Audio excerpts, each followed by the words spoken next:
여러분 반갑습니다. 장구 박사입니다. 다들 즐거운 설 연휴 보내셨습니까? 저도 이번 연휴가 제법 길어서 그런지 충분히 휴식을 좀 취하고 재충전의 시간으로 좀, 삼을 수 있었던 것 같습니다. 다시 한번 다들 새해 복 많이 받으시고, 올해 2022년도에는 가정에 좋은 일만 가득하시는 그런 한 해 되셨으면 좋겠습니다. 자, 지난 연휴 기간, 아주 다행스럽게도 미 증시가 3거래일 연속 상승을 이어가 준 덕에 별 고민 없이 좀 시장을 떠나서 즐겁게 연휴를 보낼 수 있지 않았나라고 생각이 듭니다. 뭐 중간중간 북한의 ICBM 발사라든지 뭐 설 연휴 기간에 폭증하고 있는 코로나 확진자 수는 약간의 부담 요인으로는 작용할 것으로 보이나 아직 북한은 이 레드라인은 넘지 않았죠. 탄도미사일 등을 발사를 하지 않았기 때문에 그나마 그런 부분이 증시에 크게는 영향을 미칠 가능성은 적어 보인다 정도로 생각이 드네요. 이런 부분 때문에 사실 연휴 기간 동안 미 증시가 큰 폭의 상승을 보였음에도 불구하고 이 여기에 환율이 크게 밀리지 않은 부분은 아마도 이 지정학적 리스크가 일부 작용을 하면서 환율이 큰 폭의 하락은 없었지 않나라고 조금 아쉬움을 먼저 표하면서 바로 시황 들어가도록 하겠습니다.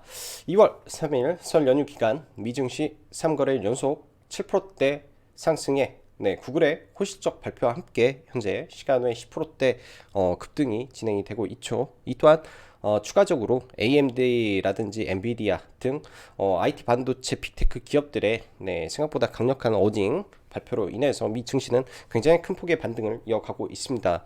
대다수의 이 미국 기업들 특히 이제 지수 관련해서는 이번 하락에 반까지 일단은 반등이 나와 주었는데요.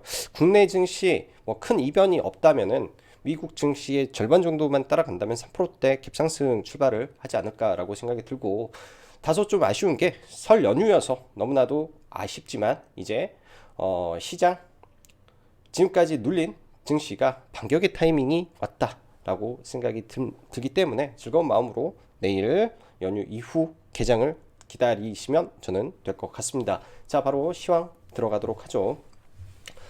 자, 지난 금요일 국내 증시도 지겨운 1월 하락장을 마무리하고 종가상 정강 후약 강세장으로 일단 마감이 된 상태에 설 연휴 기간에 미 증시는 애플발 호실적으로 아마 이제 스타트를 끊게 되었죠. 애플의 6%대 급등에 나스닥 3%대 상승 이어지면서 뭐 상거래일 연속 지금 주간 단위로 7%대 반등이 진행이 되고 있는데 FOMC 우려감 그리고 러시아 우크라이나 침공 관련된 지정학적 리스크로 인한 원자재 가격 급등 속 인플레이션 우려가 지속 가중이 된 가운데 미국 빅테크 기업의 호실적이 속속 발표된과 동시에 이러한 우려감을 시장에서는 일부 감소시켜 준 영향으로 강세가 이어지고 있다라고 판단이 되고요. 일단 구글의 호실적의 10%대 반등은 설 연휴 끝난 국내 증시의 강한 상승이 불가피할 것으로 판단이 됩니다.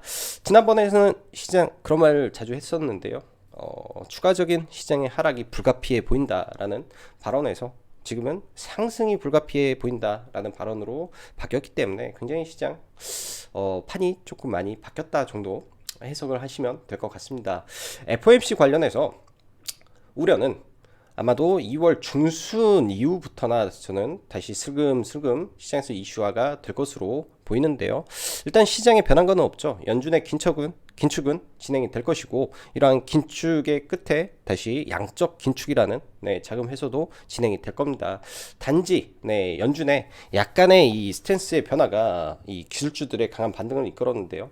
그간 시장에서는 연준이 올해 7에서 8의 금리 인상 가능성 또한 3월에 바로 0.5pp를 그러니까 0.5%를 바로 올릴 것이라는 우려감 때문에 시장이 좀 많이 힘들어 했었는데 이러한 부분에서 연준 다수의 인사들이 기사를 보면 한 번에 0.5%를 인상하는 거에는 부정적이다. 시장에 전혀 도움이 되지 않는다라고 발언을 하면서 미국의 빅테크 기업들을 그리고 성장주들의 추가 상승을 이끌었다라고 보여지고 진다라고 생각이 들고 급격한 금리 인상에 대한 우려를 낮추어 줬기 때문에 이 또한 안도 랠리를 할 수 있는 것으로 생각이 듭니다.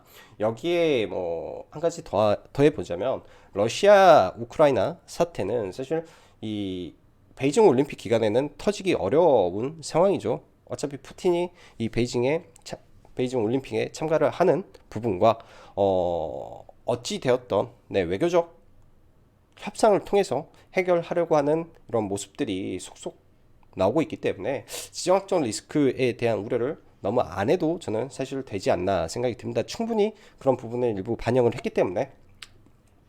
자, 월요일 시장 여전히 다소 높지만은 다소 높은 갭이 나올 가능성이 높지만은 매수의 기회로 보고 대응하는 것이 적합하지 않을까라고 좀 보여지네요. 여러 섹터에서 돌아가면 상승이 나오기 때문에 지수를 사는 것도 나쁘지 않은 선택이 될 것이고, 저는 그렇기 때문에 목요일과 사실 금요일 이틀 동안 이제 지수 관련 ETF를 좀 사서 개별 종목보다는 지수에 조금 집중했던 부분이 있습니다. 하도 요새 시장 보면은 이 섹터가 하나 올라가면 또 다른 쪽이 밀려버리고 하나 올라가면 또 다른 쪽이 밀려버리는 이런 부분이 너무 많다 보니까 일단은 지수 차원으로 저는 좀 이번에는 대응을 하고자 생각을 했고요.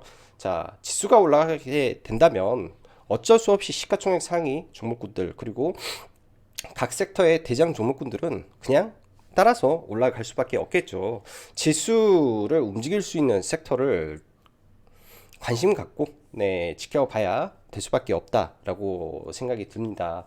반도체를 포함한 IT 업종 그리고 2차전지, 게임 섹터, 엔터까지 좀 열어놓고 보면 되지 않나 생각이 되고요. 또한 다시금 넷플릭스에서 국내 콘텐츠의 1위 콘텐츠가 또 탄생을 하면서 시장의 관심을 좀 끌고 있고 최근에는 애플 TV에서 국내 컨텐츠 기준에서는 가장 많은 투자금이 집행이 됐죠. 이민호 주연의 8회짜리 드라마에 무려 1200억을 투자를 하는 이슈까지 발생을 했기 때문에 또한 최근 마이크로소프트의 블리자드 인수 그리고 소니의 이번 게임사 인수 합병까지 복합적으로 생각을 해본다면 글로벌 빅테크, 글로벌 대기업들이 지금 메타버스에 보이는 가장 핵심은 IP 확보에 있다라고 판단이 듭니다. 강력한 IP가 메타버스 생태계에서는 가장 필수적인 요인이다라고 그들은 생각을 하고 있기 때문에 그들의 방향에 맞춰서 우리는 시장을 바라보면 저는 좋을 것이다라고 생각이 들고요. 그런 IP를 보유하고 있는 그러면 당연히 엔터사도 포함이 될 것이고 수많은 게임 회사들 또한 그런 IP를 보유하고 있기 때문에 그런 부분이 충분히 결을 같이 놓고 볼 수 있는 내용이다라고 판단이 듭니다. 그 외 지난주 금요일 시장이 반등할 때 여러 가지 섹터도 존재를 했었죠. IT 반도체가 가장 강한 반등을 좀 보여주었고 거기에 추가적으로 보면 로봇 섹터가 시장 대비해서 강한 반등이 좀 나온 섹터 중에 하나인데요. 일단 뭐 테슬라의 이 실적 발표 기간에 신차 대신에 올해는 로봇에 집중하겠다라는 언급 등을 고려해 본다면 LG전자가 우선적으로 먼저 튀었고 현대도 로봇을 한다 하고 삼성전자의 M&A 추가적인 4월달에 로봇 신제품 공개 등 여러 가지를 보면 로봇 섹터 이번 기회에 저가에 충분히 공략을 해 본다면 좋은 성과로 이어질 수 있겠다라고 보여집니다. 또한 2월 10일에 LG전자의 자율주행 컨셉카 옴니팟도 공개 이슈가 있기 때문에 이런 섹터들도 이번 주에는 정리를 해놓고 좀 봐야 되겠죠. 자, 먼저 해외 상황 좀 보면서 하나하나 보도록 할게요. 자, 마켓워치 보면은 시간 외에 종목군들이 있는데 먼저 AMD 10%대, 그 다음에 구글 알파벳이죠. 구글 알파벳 9%대 상승 이어가고 있고 엔비디아 뭐 종목군들 굉장히 좋은 모습 좀 보여주고 있는 것 같습니다. 이런 부분 본다면은 오늘 밤에 뭐 별 이변이 없다면 강한 상승 이어갈 가능성이 좀 높고요. 여기에 이제 나머지 회사들 특히 이제 메타 플랫폼으로 이름 바꾼 페이스북이 이제 오늘 밤에 실적 발표를 합니다. 내일 새벽이겠죠. 근데 이쪽도 실적이 나쁘지 않을 것이고 그리고 아마존의 실적 발표는 목요일 장이 끝나면 발표를 하는데요. 과거 마이크로소프트 실적 발표 때 제가 그런 말씀을 드렸어요. 데이터 센터 매출의 폭증이 네, 마이크로 주가를 상승을 시켰다. 데이터 센터를 하는 글로벌 빅테크 기업은 마이크로소프트와 아마존입니다. 아마존 또한 이 데이터 센터 비중이 막강하기 때문에 안 좋을래야 안 좋을 수가 없겠죠. 그렇게 된다면 미 증시 빠지는 것보다 추가적인 상승이 나올 가능성이 높겠다라고 보여지고요. 그런 부분에서 지금도 양호한 모습을 보여주고 있고, 국내 증시가 3일 휴장인 가운데 여타 이제 이 중화권 국가들은 전부 다 휴장이죠. 근데 이제 일본 니케이 증시는 그 기간에 개장을 했기 때문에 뭐 아시아권에서는 니케이를 좀 보면 되지 않나 생각이 듭니다. 일단 니케이 같은 경우에는 하락에 절반까지 상승이 나왔기 때문에 우리나라 기준에서도 충분히 이 정도의 반등은 이어질 수 있다. 그럼 지난주 금요일 기준에서 뭐 지수적으로 한 6%대의 반등이 추가적으로 이번 주에 나올 확률이 높겠다라고 예상을 해보면 좋겠죠. 6%대 반등이 나올 수 있겠다. 자, 먼저 해외 지수 먼저 놓고 보면요, IT 반도체가 상대적으로 크게 반등 못했는데 오늘 밤에 엔비디아 등 AMD 등등이 강한 반등을 나올 예정이기 때문에 필라델피아 반도체도 이 하락의 중심까지는 반등이 나올 가능성이 높아 보입니다. 일단 뭐 간단하게 피보나치 조정대로 대충 선을 그어 보면요, 이 저점 대비해서 50%가 이 구간이죠. 이 구간까지 올라오는지 하나하나 보도록 하죠. 뭐 나스닥도 이번에 꺾인 자리 대충 해서 오늘 밤에 이 하락의 절반 구간을 넘을 것이고, 그렇게 되면 우리 코스닥을 또 박스를 그어 놓고 보면 이 하락의 중심부 뭐 대충 이 자리에서 박스가 깨졌기 때문에, 그러면 일단은 코스피 기준에서는 2800포인트에 이번 주에 안착을 해 주냐 마냐가 굉장히 중요한 자리라고 판단이 듭니다. 기본적인 이 차트 분석상으로는 2800포인트까지의 가파른 반등 이후에 여기서 추가 상승을 하는지 못하는지는 그때 가서 판단을 해야 될 것 같고요. 코스닥 기준에서도 이 자리에서부터 꺾였기 때문에 대충 선을 하나 그어놓고 보면요, 중심선까지 올라간다면 940포인트까지의 반등 여력이 있다라고 보여주고, 이 구간에서 강력한 매물이 있기 때문에 930포인트에 안착을 해주면서 추가적인 이 급등이 얼마만큼 더 나오는지, 그리고 여기에서 매물 소화를 해준다면은 네, 추세를 바꿀 수도 있는 부분이 되겠죠. 이런 식의 반등입니다. 여기서 물량 소화를 해줘야 추가적인 반등이 나올 수 있다. 이 자리에서 뭐 한 일주일 정도 눌림을 보이다가 뚫어주면은 추가적인 시세가 나오지 않을까라고 조심스럽게 지수를 바라보고 있기 때문에 그런 점을 참고해서 이번 주를 보시면 되지 않나 생각이 듭니다. 어차피 이번 주는 목요일과 금요일 이틀뿐이 없기 때문에 지수에서 이틀 반등 이후에 다음 주 시장 바라보면 될 것 같네요. 자, 이어서 내용을 좀 보면은, 자, 먼저 설 연휴 기간에 코로나 확진자가 일단은 2만 명을 돌파를 했습니다.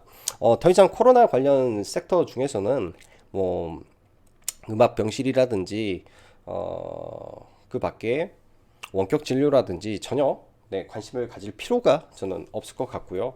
단지 이제 휴마시스 정도만 네, 강하게 금요일날 상한가를 들어갔고, 시장에서도 이 진단 체계 자체가 자가 진단 키트의 전면 도입이기 때문에 또 이번 주 금요일날 동네 병원에서 이 자가 진단으로 검사를 시행을 하게 되죠. 그런 부분이 시세가 연속이 된다면 휴마시스 정도만 연속이 되지 않을까라고 저는 생각이 듭니다. 그 외에는 전혀 관심을 가질 필요가 전혀 일도 없어 보이고요. 일단은 가장 높은 구간에 있기 때문에 보더라도 이제는 짧게 보는 전략 정도로 봐야 되지 않나 생각이 들어요. 언제든지 이 구간에서 매물이 나올 수 있기 때문에, 그래서 관심은 두되 비중을 크게 놓고 대응하기는 저는 이쪽 섹터는 항상 버겁지 않나 생각이 듭니다. 이런 구간에서는 충분히 이 최고가 상단까지 갈 수 있는 이런 가능성이 있었지만은 지금은 언제든지 떨어져도 이상하지 않은 구간으로 좀 올라와 있다라고 생각이 들고요.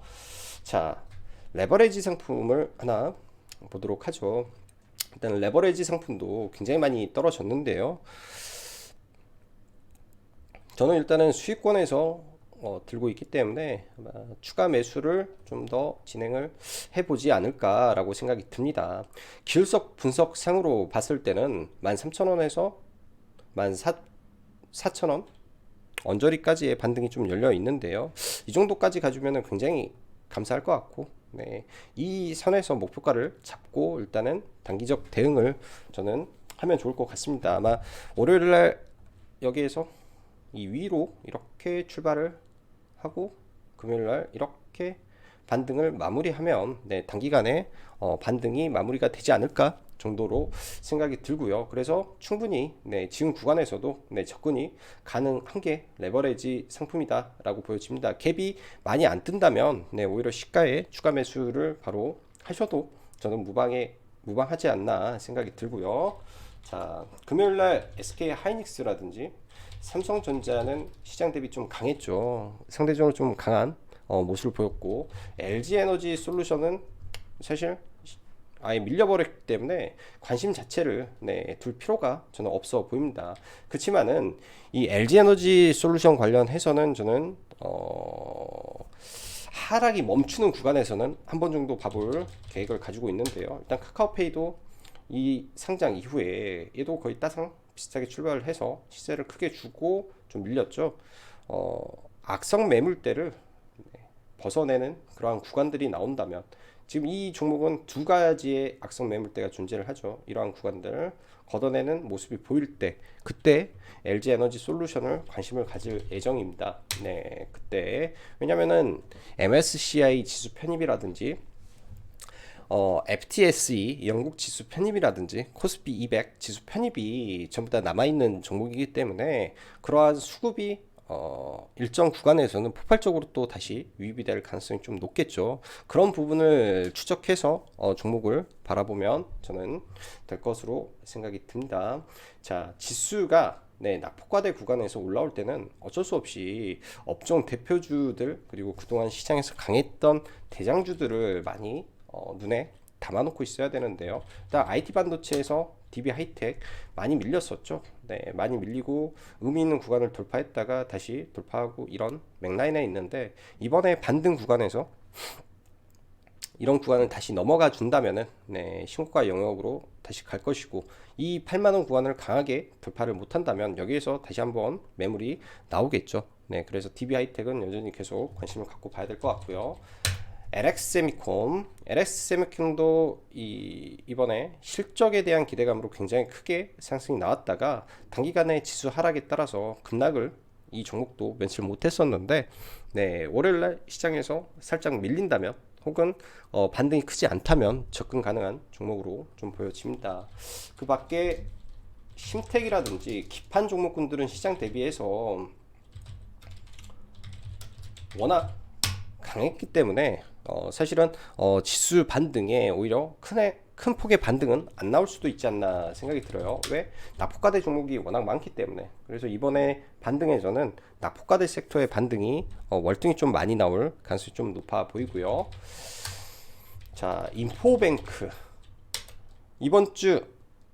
다음 주죠. 2월 10일 다음 주에 이 LG의 이 옴니팟 컨셉트카가 나오게 되는데, 최근에 자율주행 섹터 안에서 굉장히 강했던 대장주의 종목입니다. 그래서 이 대장주의 종목이 좋은 위치에서 눌림을 주고 있기 때문에, 대신 이런 구간들이 깨지면 추가적으로 이탈하게 돼서 하락이 좀 커질 수 있는 자리이기 때문에 손절선 명확하게 잡고 이 구간 크게 이탈이 없다면 한번 관심을 가져봐도 될 종목으로 보여지는 게 포베크라는 종목이고요.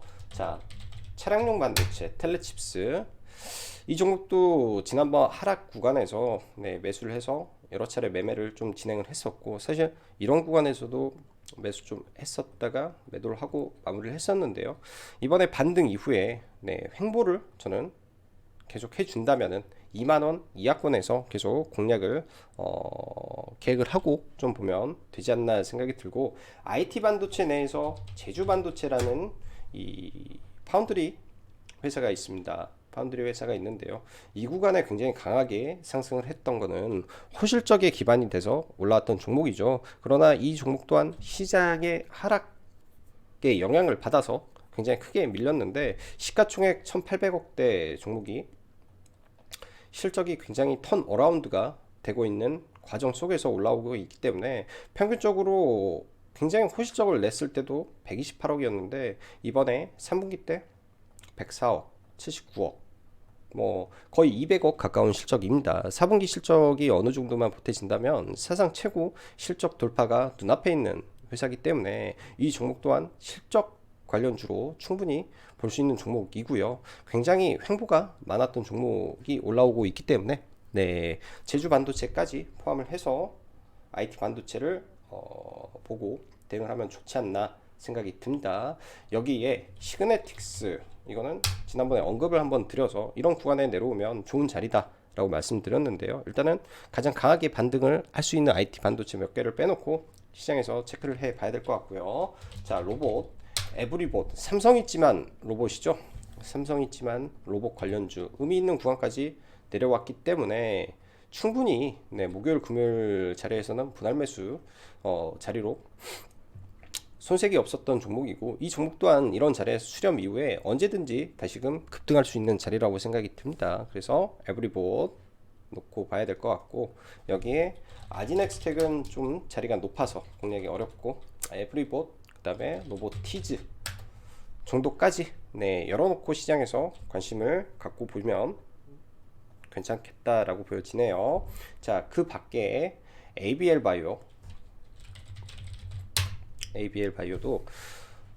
BBB 플랫폼 관련해서 지속적으로 시장에 업데이트가 되고 있는 유일한 이 제약 바이오 회사입니다. 강력한 수급이 들어왔었고, 이 강력한 수급 이후에 시장의 영향으로 지금 밀렸죠. 이 자리 네, 의미 있는 구간이 깨지지 않는 선에서 네, 분할 매수로 대응을 해보면 다시금 올라갈 수 있는 가능성이 있겠다라고 좀 보여지는 종목이기 때문에 이 ABL 바이오 또 열어놔 놓고 좀 보면 좋을 것 같고, 코로나 확진자가 지속해서 늘어나고 있습니다. 당연히 진단 키트는 휴마시스 하나 열어놓고 봐야 되는데요. 최근에 시장에 하락을 할 때 네, 반대급부로 굉장히 강력했던 종목이 이 바이오리더스란 종목이 되는 거죠. 그래서 이 종목 눌림목이 온다면 네, 시장 환경에 따라서 네, 보시면 될 것 같습니다. 사실 다가오는 목요일 시장은 갭 상승이 굉장히 높을 확률이 매우 높기 때문에 이 풋 종목군들을 관심에 두기에는 조금 어려운 부분이 있는데요.